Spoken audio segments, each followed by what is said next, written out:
तो चलिए आज एक ऐसी कहानी में चलते हैं जो हमें सोचने पर मजबूर कर देगी कि सच की असली कीमत क्या होती है।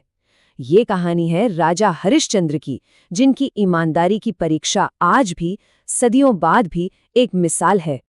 ये जो बात है ना, यही इस पूरी कहानी का दिल है, उसका सार है। यह हमें बताती है कि असली दौलत और असली ताकत किसी बाहरी चीज में नहीं, बल्कि हमारे उसूलों में होती है। तो आइए शुरू करते हैं, मिलते हैं इस कहानी के नायक अयोध्या के महान राजा हरिश्चंद्र से और जानते हैं कि आखिर वो थे कौन। देखिए, हरिश्चंद्र सिर्फ नाम के राजा नहीं थे, उनकी प्रजा उनसे बेइंतहा प्यार करती थी। क्यों? क्योंकि उन्हें पता था कि उनका राजा हमेशा न्याय के साथ खड़ा रहेगा, हमेशा करुणा दिखाएगा। उनकी ईमानदारी के किस्से तो दूर दूर तक मशहूर थे। उनके लिए धर्म कोई किताबी शब्द नहीं था, नहीं, ये तो जीने का एक तरीका था। मतलब चाहे कुछ भी हो जाए, करना वही है जो सही है। उनकी प्रजा तो उन्हें धर्म का चलता फिरता रूप मानती थी। लेकिन हर कहानी में एक मोड़ आता है ना? यहाँ पर एंट्री होती है महान ऋषि विश्वामित्र की। और वो ये देखने आए थे कि राजा की ईमानदारी की जो बातें होती हैं, उनमें वाकई कोई दम है भी या नहीं।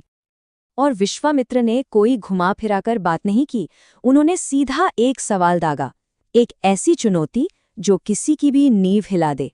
क्या तुम सच के लिए अपना सब कुछ, अपना राजपाट, अपना परिवार, अपनी जान, सब कुछ कुर्बान कर सकते हो? और राजा हरिश्चंद्र, उन्होंने एक पल भी नहीं सोचा। उनका जवाब वाकई उनके चरित्र की पूरी गहराई दिखा देता है। उन्होंने कहा, सत्य ही मेरी सांस है, मैं अपना जीवन त्याग सकता हूं, पर अपना वचन नहीं।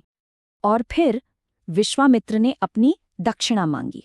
और ये कोई छोटी मोटी भेंट नहीं थी, उन्होंने मांग लिया पूरा का पूरा राज्य। और हरिश्चंद्र अपने वचन के पक्के, उन्होंने एक सवाल तक नहीं पूछा, अपना सब कुछ सौंप दिया।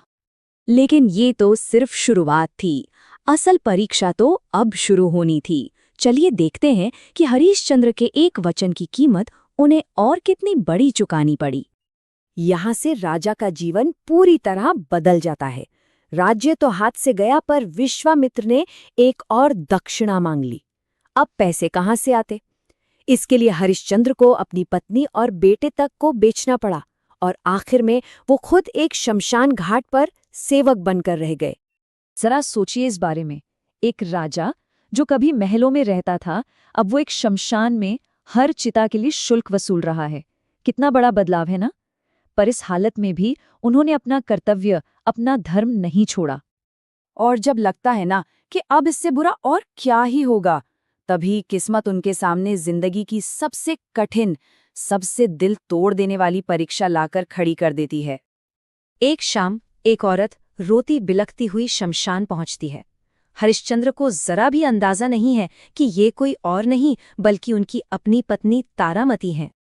और उनकी गोद में उनके मृत बेटे रोहिताश्व का शरीर था। सोचकर देखिए उस पल को, एक तरफ उनका अपना बेटा, उनकी पत्नी, और दूसरी तरफ उनका कर्तव्य।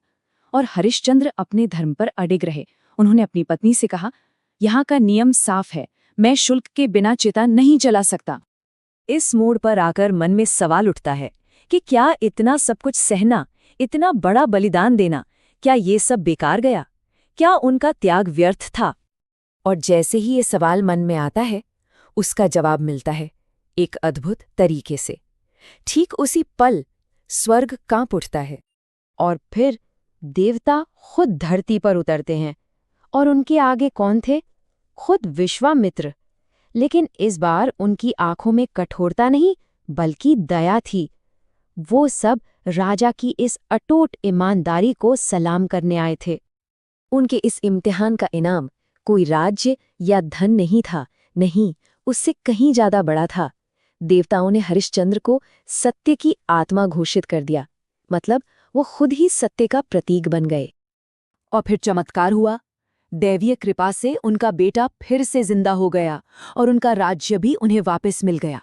ये इस बात का सबूत था कि सच का रास्ता मुश्किल जरूर हो सकता है, पर आखिर में जीत हमेशा सच की ही होती है। और इस कहानी का असर इतना गहरा है कि आज भी जब हमें कोई बहुत ज्यादा ईमानदार इंसान मिलता है, तो हमारे मुंह से क्या निकलता है? अरे ये तो राजा हरिश्चंद्र जैसा है। तो ये कहानी हमें एक बहुत जरूरी और शक्तिशाली बात सिखाती है कि सत्य आपकी परीक्षा जरूर ले सकता है, पर वो आपका साथ कभी नहीं छोड़ता। ये एक ऐसी सोच है जो हमें हमेशा याद दिलाती है कि ईमानदारी की ताकत हर मुश्किल से, हर परीक्षा से कहीं ज्यादा बड़ी होती है।